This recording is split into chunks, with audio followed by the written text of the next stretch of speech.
ఇద్దరు పిల్లలు ఉంటే ఇదే ప్రాబ్లము. అట్ ఏ టైం ఇద్దరితో బాగుండడం అస్సలు కుదరట్లేదు. ఒక్కడు చిదికి చేస్తే ఇంకొకడు బాగుంటాడు. ఆ బాగున్నోడు సపోర్ట్ మాట్లాడితే చిదికి చేసినోడికి చాలా కోపం వస్తుంది. అదే ఇప్పుడు అద్వైతికి జరిగిండేది కూడా. ఏం చేయాలి, అడ్జస్ట్ చేసుకుంటున్నట్లే. చిన్నోడికి కాంపిటీషన్గా తీసుకుంటున్నాడు వాడు. చిన్నోడు ఏం చేసినా వాడికి సరిపోవట్లేదు.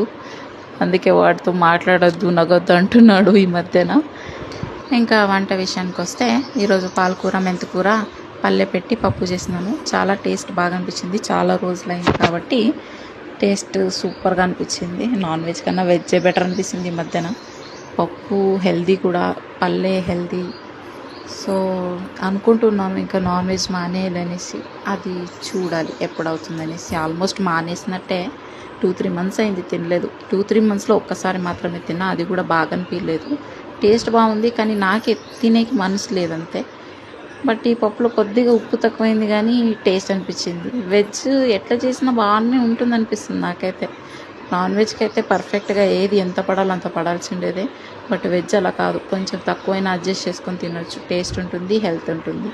సో వెజిటేరియన్గా మారిపోవాలనుకుంటున్నాను, చూడాలి.